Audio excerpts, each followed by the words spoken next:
السلام عليكم ورحمة الله وبركاته. ازيكم عاملين ايه؟ اهلا بكم في قناة مطبخ كل يوم جديد مع دودو.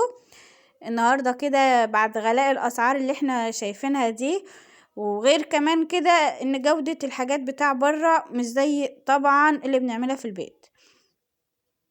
احنا بنسمع يعني بلاوي وحاجات، يعني حاجات مش كويسة خالص عن اي لحوم مصنعة بنشتريها من بره. النهاردة ان شاء الله كده هنعمل اللانشون من غير لحمة ولا فراخ ولا اي مكونات كده خزعبلية، وان شاء الله باذن الله الطعم بتاعه اقرب من بتاع بره، مش زيه طبعا بالظبط بس اقرب من بتاع بره، وصحي جدا ونضيف طبعا عمايل ايديك.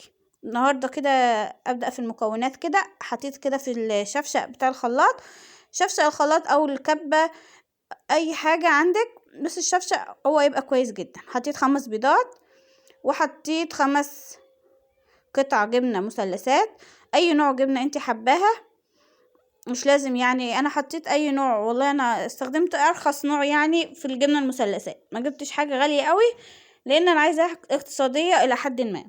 حطيت كده مكعبين مرق الدجاج، وحطيت كده كوباية دقيق، وبنفس الكوباية اللي انا حطيت عايرت بيها الدقيق احطها زيت، كوباية زيت. انا كنت نقصت شوية كده من الكوباية، بس ارجع احطها تاني وانا بخلط المكونات في الخلاط. حطيت كده بقى معلقة ملح صغيرة، معلقة صغيرة خالص، لان انا حاطة مكعبين مرقة دجاج، والمكعبات بتبقى مالحة شوية. حطيت كده معلقة ملح صغيرة، معلقة فلفل اسود كبيرة، ومعلقة بابريكا، وحبهان. الحبهان يفضل يكون مطحون، انا ما كانش عندي حبهان مطحون، فحطيت كده، فتحت كده الحبهان وحطيت البذر اللي جواه. الاحسن انك تحطيه من مطحون او تفضيه زي ما انا فضيته كده، مش تحطيه بقشر لانه مش هيتخلط معاكي كويس. واحط بقى كده لون طعام احمر صحي، لون طعام كده يعني عشان احس كده ان انا زي شاريه من بره بالظبط. ضربت بقى كده المكونات كلها في الخلاط. انا عايزه القوام كريمي زي ما انت شايفه كده، لو لقيتيه تقيل معاكي زوديه شويه زيت. تمام. انا المكونات كده اخدت معايا كوبايه دي وكوبايه زيت، وكان كله كويس ما شاء الله. هستخدم بقى كده الكاسات او اي كوبايات ازاز او فناجين، اي حاجه متوفره عندك، كوبايات، فنجان، مجات، اي حاجه. هستخدمها كده. ادينها الاول زيت، ضروري خطوة انك تدهني الكوباية او الفنجان او المج بالزيت، عشان لما يستوي هيطلع معاكي بسهولة. لو دهناه بالزيت، لو ما دهنتوش بالزيت يعني مش هيطلع معاكي بسهولة اللانشون.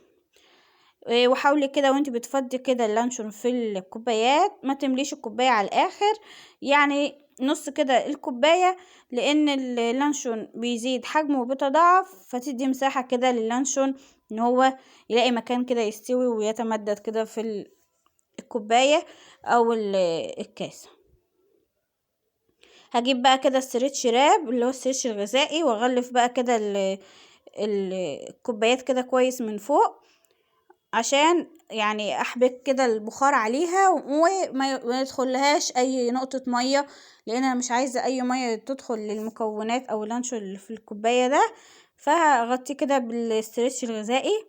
واول ما كنت بادئه كده في اللانشون كنت غالية بقى المية وكده على البوتاجاز، على ما خلصت انه ما اخدش معايا يعني 10 دقايق كده في الخلاط. على ما انا عملت المكونات كانت المية غليت، نزلت بقى كده فيها الكوبايات، ويعني عايزة تغطيها غطيها، مش عايزة تغطيه ما تغطوش. هو انا اصلا كده كده مغطية الكوباية بالاسترتش، فمش محتاجة انك تغطي الحل. شفتوا بقى كده ما شاء الله اللانشون نزل معايا بسهولة ازاي من الكوباية، عشان دهنة الزيت دي. اخد معايا كام بقى في السوا؟ عايزة اقولك اخد معايا ساعة الا ربع. بعد نص ساعة بدأت كده اشيل الاسترتش كده من كوباية، واختبرتها كده بخلة او عصاية شيش طاووق، لقيته لسه كده ما استواش من جوه كويس. سبته كده ربع ساعة، هو بيستوي من تحت لفوق، يعني هتلاقي كده اللانشون من تحت لونه اتغير عن اللي فوق، لان